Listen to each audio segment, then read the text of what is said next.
Bonjour. Finally, QPR have a new manager.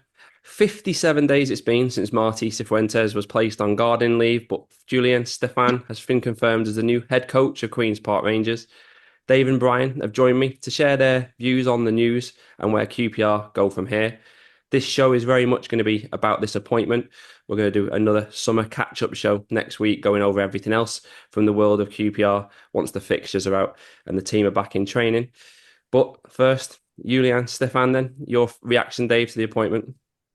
Yeah, I think he's quite an exciting appointment. He's certainly got a good CV. You looked at some of the candidates they had, during the last few months. Not many of them stood out, and thought, "Oh, I'm excited about that." But hearing from him, reading a bit about him, and listening to stuff about him today, he sounds quite an exciting appointment. I mean, they all sound good at first, and even Ainsworth sounded good on the first few days. But I think it's quite a positive move from what we could have got. I think he's probably the best, and you look at, I'm surprised he didn't get a Premiership job, to be honest, with his CV. But yeah, it's quite exciting, as I say. He took Rennes to Europe, so he's managed at a high level, managed in the Champions League. He's won the French Cup with them. Even if he can get QPR to a quarter final, that would be something, wouldn't it? But your initial impressions, Brian? Yeah, I mean, I've got to agree with Dave. I mean, I think they not interviewed, but we were linked with 13 different managers and some good names, as you say. And he's come in ahead of them for whatever reason. I know they had Johannes Hofthorp was mentioned from Norwich, and supposedly he went in through the door, looked at the what was there and the contract, and walked back out again. But whether that's true or not, I don't know. But Julien Stéphan to me seems almost like a Marti Cifuentes lookalike in a lot of ways. He's foreign. He's never done anything in the championship before. Well, let's see how he goes, won't we? Yeah, I mean, even his interview, very much similar to Marty's first interview. I felt with the things he was saying, what he was saying about how he wants to play is definitely more joined up thinking, which we'll probably circle back to. I'm personally just happy that it's now resolved. I mean, like we said, it's been nearly 2 months, and I'll hold my hands up. I've felt a bit deflated and negative since the end of the season, kind of a bit sick of QPR in a way. Just the whole Marti Cifuentes situation felt always preventable and could have been handled a lot better. I think we'll have to agree. But at least now we can draw a line under it and hopefully start to build some positivity ahead of the new campaign. And we just mentioned his interview. He can speak decent English, which I think was a concern for a few of us when we only heard his name. Talked a lot about the players, giving everything for the shirt, having total respect for the QPR shirt. I liked hearing that. Anything else you picked up on, Dave? Yeah, I mean, from what he was saying, it sounds like he wants to play the kind of style of football we all want to see. Trying to get him forward, exciting, attacking players, but also with a bit of discipline. From what I've heard about him, he's quite a pragmatic manager, similar to Cifuentes. So I think, any manager who comes in, they're going to say they want to play like Man City or Real Madrid or whatever. Everyone wants to play beautiful football, but once you get in and you see the squad, you can't really play that with his squad. So it'd be interesting to see what he does and how he gets the best out of the team. And hearing that he's quite pragmatic and he's tried different formations before and not been scared to change things, I think that kind of bodes well for what we need. Is what we want to do and what we can do are two different things at the moment, I think. Yeah, I mean, he was asked about the QPR squad in his interview, and there was a long pause, almost 10 seconds of silence when you watch it, and you could actually hear the birds tweeting whilst he was thinking what to say. I thought that was quite funny. And there's no doubt in the squad, Brian, it remains unbalanced, doesn't it? He's got work to do. He has, and if you look at the what Christian Nourry is already doing, he's working more with the development side at the moment, building that. It almost feels as if we're sort of saying, do what you like this season. We're going to provide you with good players in the season after this. That's almost what it feels like. I hope I'm wrong, because I've already got my season ticket. It's too late now to send it back. We'll have to see how he goes. But it's totally unbalanced side at the moment. And we've got so many question marks, which I'm sure we're going to cover in the next podcast, as to who's staying, who's going, and everything else. These are what I think in the media are considered exciting times, but if you're a QPR supporter, they're not quite so exciting. Yeah, I think it could be a bit of a snowball effect now with him being appointed 6 weeks till the season starts. I think we're going to see signings now, news pretty regularly from the club about who's coming. There's a few players still left to mull over whether they're going to stay, like to Morgan Fox. we'll see next week when we come back to that and we head into July and the contract deadline passes by. But looking at his managerial record, there's a reason they've gone for him. Because you look at the Rennes squad from a few years ago, Edouard Mendy, Rafinha, Camavinga, just a few of the multi-million-pound sales he helped with. So player development is something standing out on his CV to I think all of us. Is that the key element on his resume that QPR have targeted, Dave? I think so. You look at some of the players he's helped bring through; they've gone on to be big stars. You look at Dembele at PSG; he's obviously had an amazing season, and there's plenty of others as well. That's got to be a selling point for them, and it's something I think they can go out and when they're trying to attract players in, they can say, "Well, look, our manager has brought it through these players in other countries. He can do the same for you," and that's a good selling point for them that they've got proof that this guy can do it. So, that is exciting. But whether the players we've got to bring in are as good as those, I doubt, to be honest. But it's a positive that he wants to work with these players because we saw at the end of the season with the development squad winning with the cup against Brentford, there's some talent in that team, and you want to try and get a few of them in the first team this season. And if you've got a manager who's keen on doing that, that's what we need, really, isn't it? Yeah, definitely. It remains to be seen, I suppose, whether he had a bit of lucky timing potentially at Rennes with the players he had, or was he a key element in increasing their potential and the value of the players? There was an article with The Guardian that said he helped Rennes and Strasbourg make their name selling and producing young players and invest in the proceeds. That's exactly what QPR will want him to achieve at QPR, isn't it, Brian? Yeah, absolutely right. And I think, we're going to have to wait and see. But for me, I think it's all about development as far as he goes. And I should mention at this point that tonight they announced that they've got Steve Bold coming in from Arsenal. I mean, he's what, 30 years with them or something, man and boy. And he's come in as head of defensive coaching and first team coach, which is one hell of a title. I mean, he must have a very big door for that one. And he's going to hopefully reinforce what we were talking about now, which is about having the development squad move up into the first team. I think that the linkage is there now. And yeah, I'm pretty excited about that, I must admit. Yeah, hopefully we're going to see the fruits of this heavy development squad work they're doing in the next 12, 24 months. You just touched on Steve Bold. Dave, I think that's a bit of a coup bringing him in. What do you think? Yeah, that's really impressive bringing him. I mean, he was excellent at Arsenal for so many years. He's been a manager for a few years as well.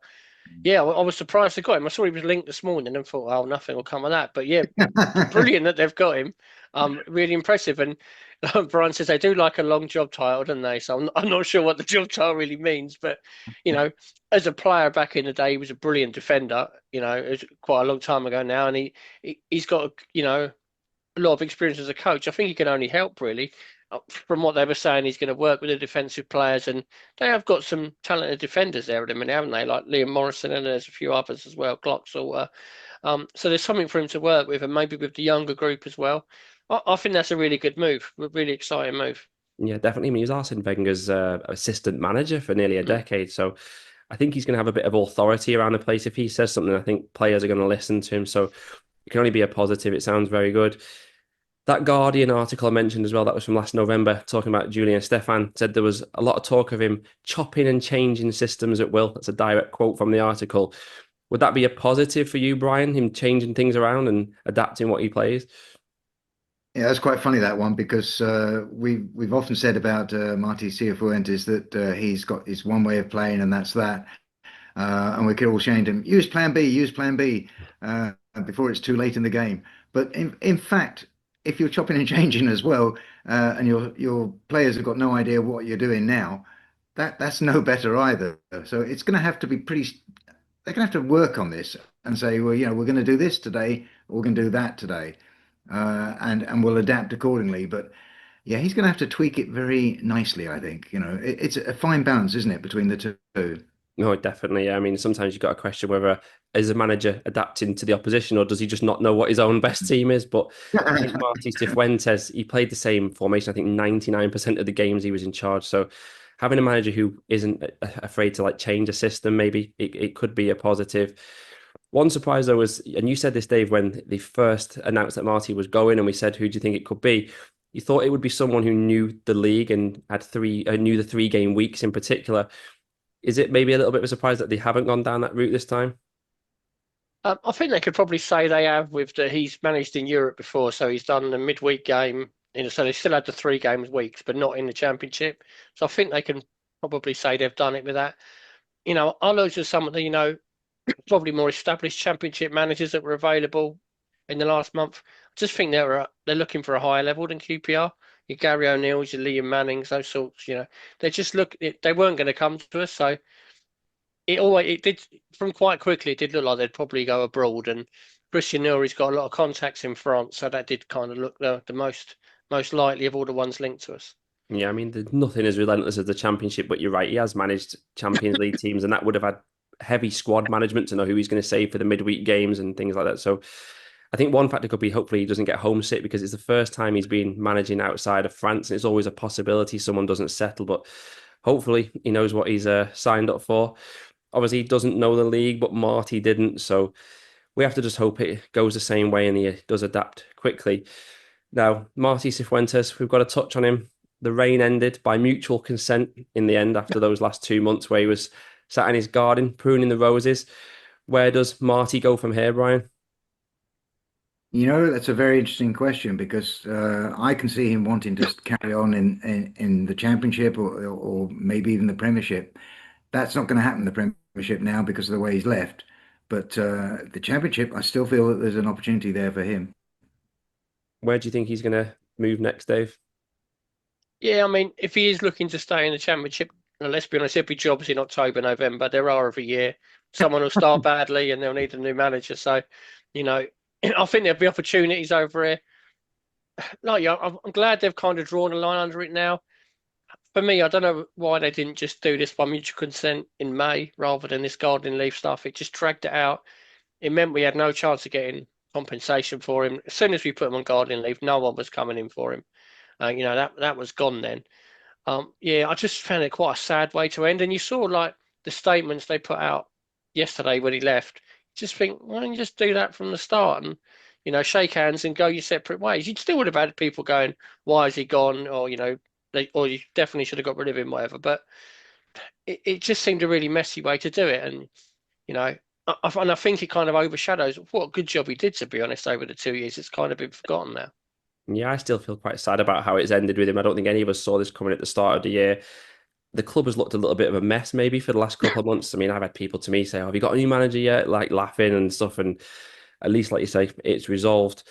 Marti was, no one can deny this, a great fit for QPR. He just got the club, didn't he? And Stéphan, he's going to have to go some, isn't he, Brian, to be as universally popular as Marti Cifuentes was for the majority of his reign.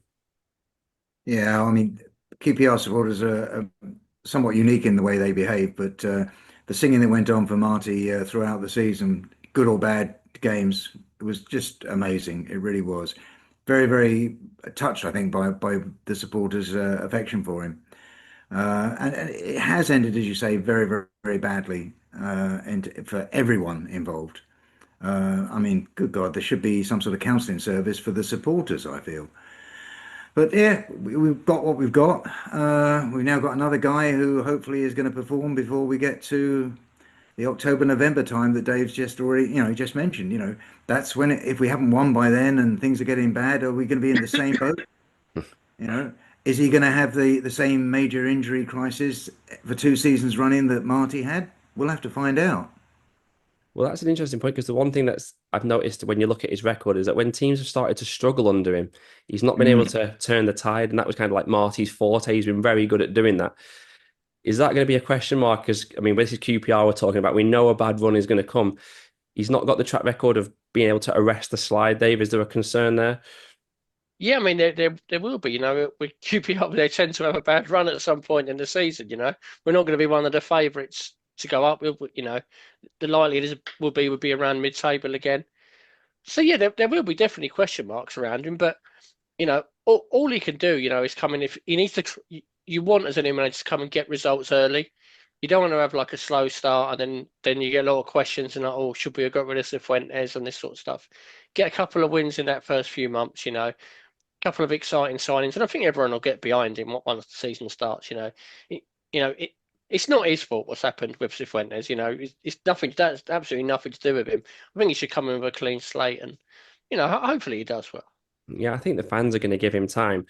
Christian Nourry, though, on the other hand, Dave, he needs this appointment to work, doesn't he? This is very much on him. If it goes bad and we lose the first couple of games, we know what's coming. Shouldn't have got rid of Marti, etc. Nourry needs this to work, doesn't he? Yeah, I think it'll be his head on the block more than it will be the manager, to be perfectly honest. He needs this to work. He needs a good summer. And to be fair, so far it does look quite a promising summer. The players we're linked with, Steve Bold coming in, it's gone okay so far. I think the manager looks quite good, but you kind of see how things go. Things always look good this time of year, don't they? And then reality hits us in October. But yeah, there's definitely pressure on him. It's clearly his decision to do this.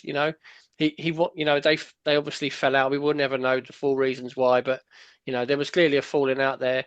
He's decided to make the change, and it needs to work for him. Yeah, it's going back to Marti just for a second. I think I agree with you, but he'd be better off now just like biding his time till around October. And I think he's almost guaranteed a job in the Championship because teams who are struggling down the bottom, he's done it 2 seasons and always turned a team around. So he'd almost have a job to walk into, but it's whether he'll take a job sooner on the continent again or something like that just to get back in the swing of things. But in terms of the football under the new manager, there's an article that I'll link to in the description from the analyst. Very worth reading if you've not. It talks about him playing different shapes at Rennes and Strasbourg. Talk of 4-4-2 at one club, 3-5-2 at another. But two strikers seems to be a theme that you'll read about with him. Could this suit Frey and Kelman, Brian, or even get the best out of Jan Seller? Yeah, funny. We mentioned about Kelman on a fan group yesterday, and I'm still not sure really where he fits in. We'll have to wait and see. But yeah, I mean, for me, I think a two-man attack like that could well work. And it's all to do with the service they get, isn't it? I mean, whether we got one striker up front or two strikers up front, they're not getting the service. It's just a waste of time. You might as well just have them or go off painting or something, or do something worthwhile. You've got to get the service. So that to me means that we've got to be using the wings, or the channels down there, just to try and provide service to them. And everybody's got to put a shift in. I mean, look at the under-21s for England. Got through to the final. Fantastic, exciting football. In fact, a quick advert here. If anybody hasn't got anything else to do on a Saturday evening, watch the final. England were fantastic. Well, the article, mentions that he decides to put in lots of crosses, talk of committing bodies into the box. I don't think anyone of us would argue with that. We want to see that attacking type of football. The article also indicates there's a bit more joined up thinking from Marti Cifuentes' reign, like we kind of talked about before, but he likes his teams to force the opposition's build up wide where they apply more pressure to win the ball. That was definitely part of Marti's philosophy. So there is definitely maybe a smoother transition coming, David, than what we've seen in the past when we've had like Holloway to McLaren, Warburton to Beale, but then to Ainsworth. It does seem like it could be a better fit, doesn't it? Yeah, I think the formations may be different, but I think the kind of style of play is kind of similar. It'll be interesting to see what he does. If he does go with a 4-4-2, as it seems to be suggested, where does that fit Dembele and Chair? Are they going to play out wide? Are they going to be one of the forwards, or are they just not going to be involved? It's difficult with the squad we've got. I still don't think we've got enough quality up front. You could play Frey and Seller or Frey and Kelman. It could work, but I still think you need a bit more quality in that forward line.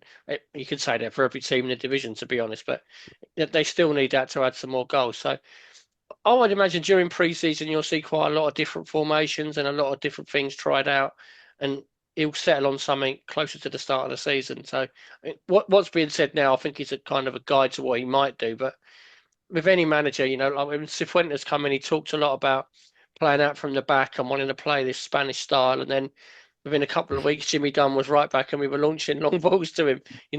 Things change depending on what players you've got. Yeah, I can't see a scenario where we play 4-4-2 with the players we've got because, like you say, where does Elias Chair fit into that?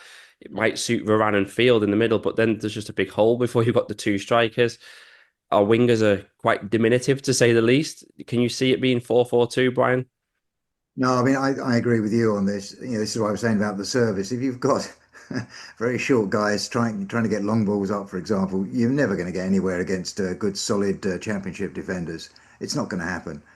So yeah, it's got to be kept down the ground, and you've got to be moving it, and that requires everybody to work really, really hard. And we know Chair can work hard. We know that even Dembele can do the same. Uh, but are we going to get good service down the wings? We didn't last season, really, to be quite honest. We need something else. Yeah, well, we've been linked with Poku, haven't we, from Peterborough? So Yeah, he'd definitely be a big tick there. It just depends what formation he plays. I think if it's going to be two strikers, it's more likely to be 3-5-2. Like I yeah, said, I can't see how we just suddenly have 4-4-2. We'd have too many squares in round holes. Now, we've touched on Christian Noy before. We've got to kind of touch on him again because he's really polarizing opinion at the moment. Have a look on Twitter, and wow, it is pretty toxic on there. You say anything negative, it's not even sometimes negative, just maybe a critique of something. It's like a red rag to a bull. Is there a middle ground with him, Dave? Yeah, I think that's where the truth is in the middle ground. I think you go on social media and it's very extreme either way. He's either absolutely a nightmare and the devil, or he's the best thing that ever happened to a football club. He's neither. He's somewhere in the middle. We've had CEOs, director of football before. I think they've tried to do similar things. I think when Les Ferdinand was here, he tried to bring players into the development squad, and you had some success with like Eze, Chair, Manning, and a few others, and quite a lot of failures because he was there for a lot longer. I think Nourry will end up being the same. I think he's had some success so far with that development squad. We'll see if they make it to the first team. And I think he'll get things wrong, which I think he has got a few things wrong so far. I think this managerial appointment is a big one for him because it's clearly all on him. I think before it wasn't. Um, there was a lot of question marks. I mean, Tony Fernandes used to appoint some managers when Ferdinand was here, and Ferdinand would do some. It's all a bit hit and miss. But this is clearly the Nourry show, and it needs to work for him. But yeah, the you go on social media, it's very extreme at the minute, and I don't think either side are entirely right. No, I agree. To me, he's some good, some bad at the moment, and I agree. His reign is going to live and die by this appointment. It literally feels like that to me. Where do you stand on Christian Noy, Brian? yeah, I very much what you're saying because when Lee Hu stepped back into the darkness of the boardroom, then that left Christian Nouri there, and it was his baby, and he's very much taken it on board. I mean, he's only a young lad, but at the end of the day, he's got a tremendous amount of power within the club, and with power comes responsibility, and he seems to lap it up. I know you're never ever going to hear anybody turn around and say he's the greatest thing since sliced bread. You're all the rest of you, 99.9% are all wrong, because that's not how social media tends to work. But he is in control of the club. There's no getting away from it. If it works, we're all going to turn around and say he's the greatest thing since the Messiah. But if it goes wrong, then it'll go the way it went with Tony Fernandez, the way to some extent it went with Ferdinand, exactly the same. We'll have to wait and see. Let's give him a bit of time to hang himself or to hoist him up onto a statue. Yeah, definitely. I mean, some fans you see like, oh, look, he signed Varane. Others will say, yeah, but he signed Seller and Santos. And then you get people saying, oh, he's got Jimmy Dunn to sign a new contract. And other people go, yeah, well, a year ago, he only gave him a 1 year deal. What was that about? And I think for me, the worst thing about him is just the communication. It's like, I don't think he treats the fans with the respect we deserve sometimes, like not being told the contract lengths, like drip fed information, all very calculated with him, I feel, which just makes me a bit skeptical about him. But like we say, it's going to come down to this season. If we have a great season, you both just said it, we're not going to care. He's going to be amazing. If we regress, we lose the first couple of games, we go winless the first month or two of the season, the knives are going to be out for him. So let's just hope it is progress we see. Final thoughts, though, Dave. Are you at least with this now looking forward to the season a bit more? Yeah, I am. I'm just really intrigued to how it goes under him. You say he's got a good CV. He sounds exciting. Just want to see how it goes. You know, it's always exciting going into a new season. I always think we're gonna win the league. Secretly, but it never quite works out like that. So yeah, just excited to see how it goes. Brian, are we having our name put on the trophy already? Yeah, I would hold off on the etching for now.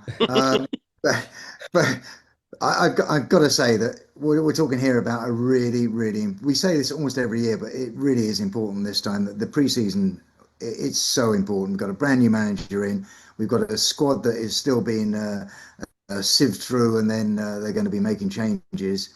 It's really, really going to be important They've got so many games that are behind closed doors. We're not really going to see anything more than experimentation, I guess, coming out of it.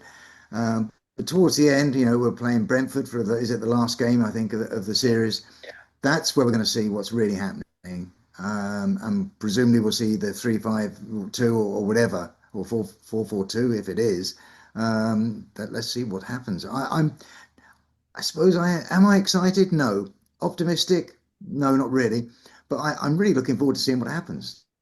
Yeah, I just glad it's done. Like literally, that's my overriding feeling. I don't think it's been a good look for the club the last month or two, like I said, and could have been handled better. So it's not painted the club in the best light, but we can draw a line under it, and hopefully it's onwards and upwards from here. And definitely a big month ahead with signings and all that type of stuff, and we'll be in a better picture to know where the season's going to head.